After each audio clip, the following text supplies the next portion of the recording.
안녕하세요. 믿음의 습관 박형규 목사입니다. 우리가 하나님 안에서 신앙을 어떻게 이어나가야 할지, 이 시대에도 교회가 답이다라고 하는 것을 성경을 통해 확인하는 저와 우리 모든 성도님 되시길 예수님의 이름으로 축복합니다. 우리 지금 만나러 또 만나게 되었어요. 몇 가지 질문을 드리고 그 질문에 대해서 답을 같이 고민해 볼 수 있으면 좋겠습니다. 기독교는 생각하는 종교예요. 성경을 읽고 그리고 그 성경 안에 있는 내용, 그리고 성경을 통해 하나님이 우리에게 오늘 하시고자 하는 말씀에 귀 기울이는 종교입니다. 이렇게 질문을 한번 해볼게요. 신앙은 우리 시대에만 있었던 것일까요? 아니죠. 신앙은 이전으로부터 하나님께서 찾으셨던 첫 성도로부터 우리에게까지 전해져 온 것입니다. 명확한 기준이 있지요. 성경이라고 하는 명확한 기준이 있습니다. 그 기준을 두고 하나님이 건전한 신앙이 흘러가도록 역사하십니다. 그런데 신앙의 모든 내용들이 변함없이 언제나 기계적으로 적용되었던 건 아니었어요. 각 시대에 하나님이 강조하셨던 것들이 있고 시대의 역사, 그 열매를 통해서 우리에게 알려주셨던 확인된 진리들이 있습니다. 시대를 향한 종교의 연속성과 불연속성이 있다라는 거예요. 신앙은 역사 위에 흘러왔고 구원의 주체는 언제나 하나님이셨습니다. 사람이 만들어낸 것이 아니고 언제나 하나님으로부터 우리에게 전달되었습니다. 특별히 성령님께서 성경을 기록하시고 우리 안에 함께 하시며 전달된 성경이 오류 없이 왜곡 없이 해석되게 하십니다. 하나님께서 제정하신 신앙의 본질은 변하지 않는다라는 것을 우린 기억해야 됩니다. 하나님께서 성경을 통해 당신이 원하시는 신앙의 모델을 제시하셨고요. 하나님께서 예비하신 첫 성도로부터 마지막 성도에 이르기까지 동일한 신앙을 요구하십니다. 예수 그리스도를 믿는 것이지요. 구원자를 믿는 것이고 하나님을 의지하는 것입니다. 창조주 하나님을 믿는 것입니다.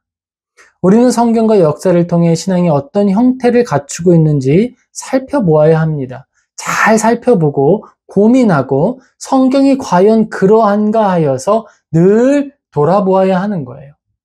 나의 말을 믿으라 아무렇게나 선언하는 것이 아니고 들려온 말에 무조건 귀 기울이는 것이 아니고 이것이 과연 그러한가 살피는 것이 성도에 합당한 도리이고 하나님께 충성하는 일이고 하나님을 기쁘시게 하는 믿음의 실천이 되는 것입니다. 윌리엄 에임스라고 하는 사람이 있습니다. 우리가 신뢰할 수 있는 건전한 신앙의 스승이에요. 우리가 신앙의 표준적인 인물을 찾을 때 생각해 볼 수 있는 여러 가지 기준들이 있을 수 있겠죠. 그 사람이 얼마나 큰 일을 했느냐 이런 것들을 생각해 볼 수도 있겠지만 가장 중요한 것은 그가 어떤 신앙적 삶을 살았고 어떤 신앙의 열매를 맺어왔는가, 또 그와 가까운 역사에 있는 사람들이 어떻게 평가하는가, 그리고 그가 남긴 유산이 어떻게 사용되고 있는지를 보는 것이 좋은 기준이 될 것입니다. 윌리엄 에임스는 신앙의 정수라고 하는 책을 남기고 또 여러 저작들을 남겼는데요. 특별히 신학의 정수는 청교도적인 신앙의 생활, 그리고 그 명확하고 설득력 있는 기준들을 제시하고 표현하고 설명해 줌으로써 영향력을 발휘하고 있습니다. 하트포트의 토마스 후커는 동료 목회자들에게 신앙의 정수와 이 다른 저서를 추천하면서 다른 책 없이 이 신앙의 정수와 몇 가지 책을 소주하고 있다면 그 책만으로 그는 능히 훌륭한 목회자가 될 수 있을 것이다 라고 이야기하기도 했어요.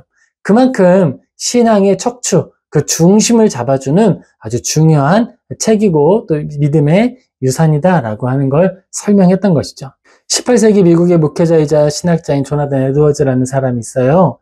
조나단 에드워즈도 윌리엄 에임스의 신앙의 정수를 이제 아주 귀중히 여기고 그가 가지고 있었던, 그리고 그가 이뤄낸 많은 신앙적 업적들이 신앙의 정수라는 책에 의존하고 있다, 빚을 지고 있다라고 하는 주석을 달기도 했습니다. 이 윌리엄 에임스에 대해서 조금 더 알아보도록 하죠. 윌리엄 에임스는 신앙의 정수에서 이렇게 이야기하고 있습니다.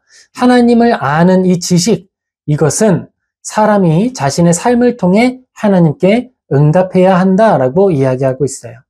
근신함과 의로움과 경건함으로 이 세상에 살아가는 길을 가르쳐 주어야 한다라고 책을 통해 이야기하고 있습니다. 좀 더 쉽게 말한다면 신앙의 정수는 그리스도인을 향해서 기록된 삶에 대한 교본이다, 교보제다, 이렇게 우리가 이해할 수 있는 거예요. 우리는 한 사람을 추종하는 것이 아닙니다. 그렇게 되면 건전하기 힘들어요.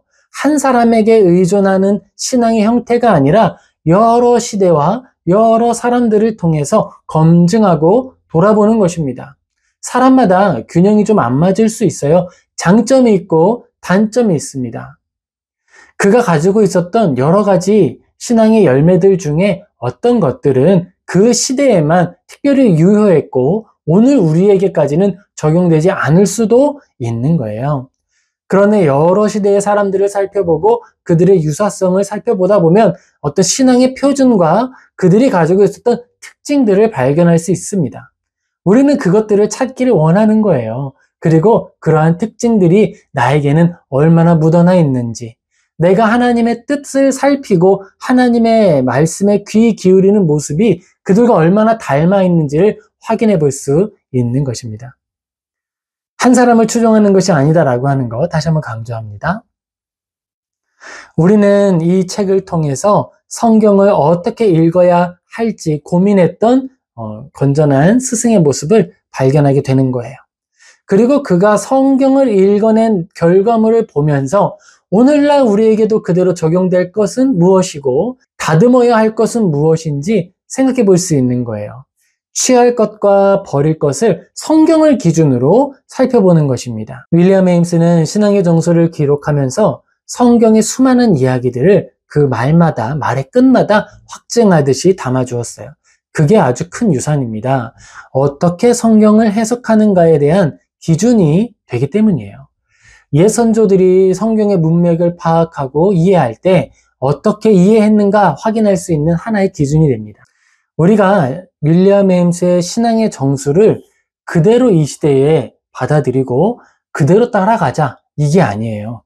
어떻게 읽어냈고 그것을 어떻게 적용했는지를 살펴보면서 오늘날 우리는 성경을 어떻게 읽어야 할지, 그리고 읽어낸 성경을 어떻게 삶에 적용해야 할지에 대한 하나의 예제, 예시를 확인하려 하는 것입니다.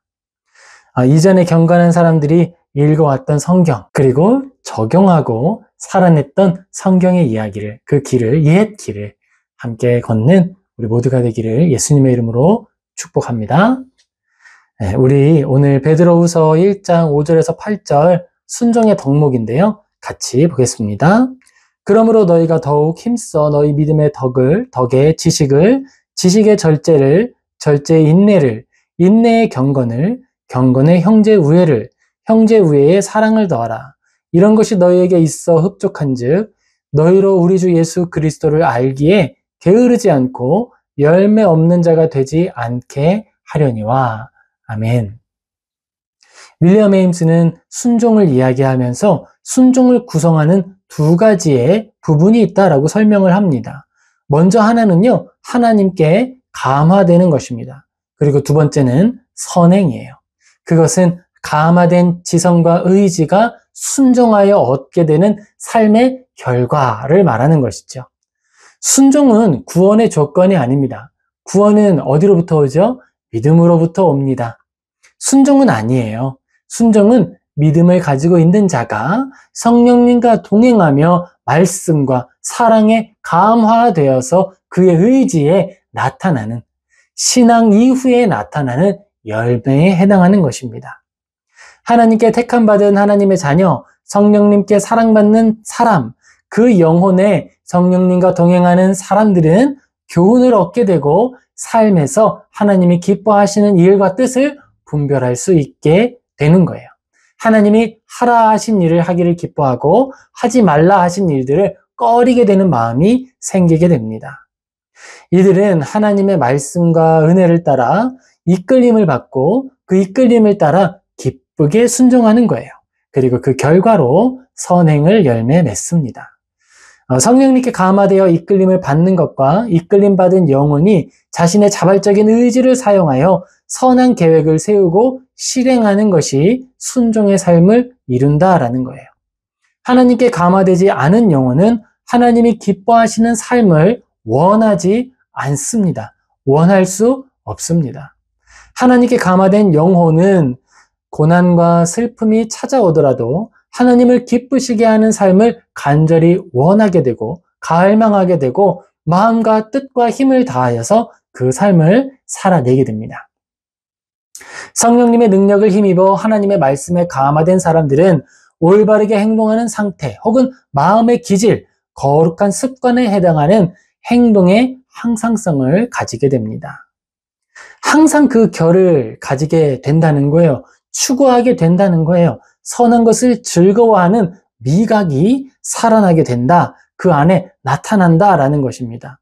이것 때문에 아주 특별한 삶의 태도, 그 모습이 드러나게 되는 거예요. 그것을 바울은 생명에서 생명에 이르는 향기다라고 표현하기도 했습니다. 성령님의 능력을 힘입어 하나님의 말씀에 감화된 사람들은 머물러 있는 것이 아니고 운동하는 상태가 됩니다. 행동하고자 하는 열정에 사로잡히게 되는 거예요. 특징이 있다면 이 열정은 고난이나 핍박에 의해서 마모되거나 훼손되는 것이 아니다라는 거예요. 심지어 나의 위협, 나의 생명에 위협이 되는 일이 찾아온다 하더라도 그 일을 더 가치 있게 여기고 더 즐거워하게 된다라고 하는 특징이 있습니다. 이것은 마음의 자발성을 해치지 않습니다. 내가 그것을 원하기 때문에 할 수 있는 능력이 있음을 감사하게 되는 거예요. 오히려 선을 위한 갈망이 더더욱 효과적으로 우리 안에 나타나게 되고 더 지혜로운 계획들을 세울 수 있다라는 점에서 거룩한 형상으로서의 능력이 탁월해진다라고 표현할 수 있는 것입니다. 이것은 성령님의 감화 감동을 따라 형성된 선한 의지가 왜곡 없이 실행될 수 있는 발판을 갖추게 된다는 거예요. 신앙을 처음 접하게 되고 성령님과 처음 동행할 시기에는 내 안에 끓어오르는 죄를 다스리거나 하나님의 말씀 앞에 회개하는 일에 모든 전심전력을 쏟아내게 됩니다. 다른 일을 더 할 수가 없어요. 꿈꿀 수도 없습니다. 그런데 한 해, 두 해 성령님과 동행하고 하나님의 말씀 아래 양육되기를 기뻐하고 즐거워하였더니 우리의 마음속에 새 소망이 창조된 거예요. 하나님이 기뻐하시는 뜻을 나도 살아내면 좋겠다라고 하는 마음의 원함이 드러나게 되는 것입니다. 바로 그걸 말하는 거예요. 이 마음이 있어야 순종할 준비가 된 것입니다. 무엇을 순종해야 하는지 모르는데 어떻게 순종하겠어요? 먼저 하나님의 마음을 아는 것, 그것으로부터 순종이 시작될 수 있다. 하나님의 마음을 아는 것은 바로 감화됨, 어펙션이라고 표현을 합니다. 그 마음의 감화됨이 우리 안에 찾아오고 주어지고 나의 의지에 함께하게 된다라는 거예요. 우리의 의지에 반대하여서 우리의 의지를 훼손하는 것이 아니라 선한 꿈을 꾸게 되고 선한 것에 갈망하게 되고 그 소원을 이루도록 하나님이 도와주신다라는 점에서 온전한 의지의 회복이다라고 말할 수 있는 것입니다. 성령님께 감화되어 이끌림을 받는 것과 이끌림 받은 영혼이 자신의 자발적인 의지를 사용하여 선한 계획을 세우고 실행하는 것이 순종의 삶을 이룬다라는 것입니다. 하나님께 감화되지 않은 영혼은 하나님이 기뻐하시는 삶을 내가 원하지 않습니다. 내가 기뻐하지 않습니다. 만약 그들이 법에 의해서, 외부의 강압에 의해서 하나님의 뜻을 유사하게 행동하는 일을 한다면 그건 하나님을 기쁘시게 하는 일이 아니겠죠. 그의 양심을 오히려 종교적 형태로 훼손하는 일이 되게 되는 거예요.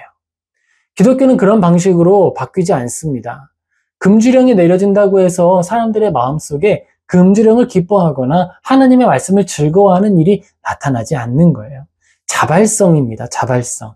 하나님의 말씀을 알고 그리스도의 사랑을 알았더니 이제 우리의 마음속에 꿈꾸길 원하는 거예요. 하나님이 원하시는 뜻이 무엇인지 찾기 시작하는 것입니다.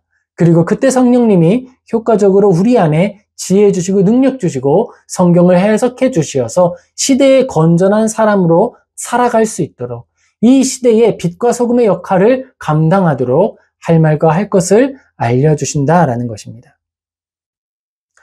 거룩한 성향은 그리스도인이 모든 시대와 세대를 향해 일정한 삶의 방식을 갖도록 인도합니다. 특별히 하나님께서 기뻐하는 방식으로 행동하도록 만들어줍니다. 이것을 다른 표현으로는 예수님을 닮은 삶이다 라고 표현하기도 합니다. 그리고 다른 말로 표현할 때에는 그리스도의 남은 고난을 육체에 채우는 삶이다 라고도 표현할 수 있는 거예요. 거룩한 성향은 그리스도인이 모든 시대와 세대를 향해서 일정한 방식으로 살아가게 된다라고 하는 것, 이것 때문에 우리가 가진 신앙이 옛 선조들이 가졌던 신앙과 유사한 향기, 똑같은 향기를 내게 되는 거예요. 물론 시대에 대한 반응으로서는 차이가 있을 수 있겠죠. 옛 선조들, 아브라함의 시대나 예전에는 종이나 노예에게 선배하는 것, 그것으로 충분했습니다. 그런데 오늘날은 어떨까요? 노예를 두지 않아야 하죠. 그것으로부터 차이가 발생하는 거예요. 시대의 이해, 사람에 대한 이해가 증진될수록 우리는 이 시대에 해야 할 선행에 대한 올바른 태도, 내용들을 확인하게 되는 것이고 더 구체화하는 것입니다. 그런 방식으로 우리는 예수 그리스도께서 다시 오실 그날까지 이 땅을 지탱하고 유지하는 시대의 방파제로서 살아가게 되는 거예요. 성령님의 감화 감동하심은 몇 가지 사실을 토대로 우리의 의지의 자리를 잡고 있는 것으로 여겨집니다. 윌리엄 웨임스는 그렇게 이야기를 합니다. 성령님의 감화 감동하심이 우리에게 우리의 이 모든 구성체 중에 어디에 위치해 있느냐 이런 질문을 던지면서 답을 주는 것이죠. 우리는 그 내용들을 하나씩 좀 살펴볼 텐데요. 여기에서는 고민해 볼 수 있으면 좋겠어요. 과연 그러한가? 성경을 묵상해보고 읽어보고 기도하며 답을 찾아갈 수 있으면 좋겠습니다. 자, 먼저 이것입니다. 첫째, 의지는 생명활동과 도덕적이고 영적인 활동의 출발점이다. 하나님을 알기 원하는 것, 하나님을 갈망하는 마음은 신앙의 진정한 주체이다. 둘째, 하나님께서 감화하신 고귀한 선은 지성적 활동을 통해 시대와 사회에 구체적 결과물로 나타난다. 셋째, 하나님의 감화 감동하심은 의지를 훼손하지 않는다. 오히려 선한 것을 원할 수 있는 상태로 회복시키므로 죄로 인해 타락하고 기울었던 사람이 가진 이 지성과 자유의지를 더욱 완성하는 것이다. 넷째, 사람의 의지는 선을 꿈꾸고 실행하는 일에 충분하지 않다. 의지는 외부로부터 유입된 거룩함을 향한 도움을 필요로 한다.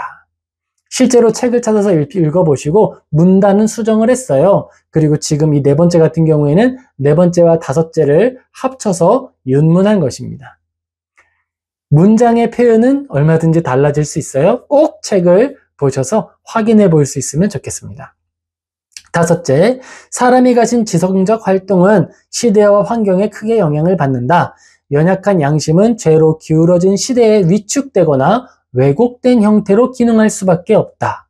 성령님께서 도와주지 않으신다면 습득된 신앙 지식은 의지의 활동까지 나아갈 수 없다. 사람의 의지는 본래 선을 행하는 일에 적합하지 않다. 내면의 요인과 외부의 요인에 의해 쉽게 변질되고 왜곡되기 때문이다. 그러므로 선한 행실에 대한 영광은 오직 성령님의 감화 감동하심이 받아야 한다. 지성은 감화 감동을 만들어낼 수 없다. 감각적 욕구와 감정적 호소가 감화를 만들어낼 수 없다. 성령님의 감화는 지속적이고 실패하지 않으며 개인의 이익과 편리함을 초월한 가치와 영광을 추구하게 한다. 성령님의 감화 감동하심은 그리스도인에게 선한 것을 즐거워하고 기뻐하는 미각을 갖게 한다. 여러분 어떠세요? 윌리엄 웨임스의 표현을 우리가 일부 인용하고 문단을 변경해서 우리가 조금 더 이해하기 쉬운 표현으로 한번 살펴보았습니다. 우리의 마음 가운데 하나님의 뜻과 의지, 성령님의 감화 감동하심은 어디에 머물까요? 무엇 때문에 주어졌을까요? 어떻게 우리를 변화시킬까요? 우리가 이 질문에 대한 답을 성경을 통해 찾고 우리의 삶 속에 실행해 가게 되기를 예수님의 이름으로 축복합니다. 믿음의 여정은 짧지 않습니다. 길게 이어져 가는 것이죠. 우리가 살아낸 모든 삶의 이야기가 하나님을 기쁘시게 하는 이야기 되기를, 주님이 우리를 보고 칭찬하게 되는 우리 모든 인생 되기를 예수님의 이름으로 축복합니다. 아멘. 잠시 기도하겠습니다. 하나님, 우리가 하나님의 말씀 보았습니다. 하나님의 말씀에 감동하여서 우리가 이제는 어떻게 살아가야 하는지 질문하는 자리로 나아가게 하여 주옵소서. 하나님께서 알려주신 모든 것들이 우리 삶의 빛이 되게 하시고 내가 하나님의 말씀을 따라 살아가기를 힘쓰되 마음과 뜻과 힘을 다하여 힘쓰는 주의 자녀가 되게 하여 주옵소서. 하나님, 우리의 삶이 많이 부족합니다. 삶을 살아내는 실력이 부족합니다. 우리가 다 하지 못한 것에 대하여서, 부족하게 행한 것에 대하여서, 일부러 왜곡한 것들에 대하여서 회개하오니 우리 죄를 용서하여 주옵소서. 시대의 빛을 다시 비추어 주옵시고 하나님의 말씀을 따라 살고자 하는 많은 이들이 나타나게 하여 주옵소서. 주님께 우리의 삶을 올려드리며 주님께서 이루실 뜻을 기대하고 또한 감사드리며 예수님의 이름으로 기도하옵나이다. 아멘. 오늘도 함께 해주신 모든 분들 감사합니다. 지금부터 우리는 윌리엄 에임스를 또 꾸준히 살펴보다가 또 결론에 이르러서는 하나님의 뜻이 무엇일지 그리고 어떻게 해서 우리가 성경을 또 즐겁게 읽어갈 수 있을지도 대화하게 되면 좋겠습니다. 언제나 하나님과 동행하며 즐거움이 넘치는 복된 삶 되시길 예수님의 이름으로 다시 한번 축복합니다. 아멘. 감사합니다. 다음에 또 뵙겠습니다.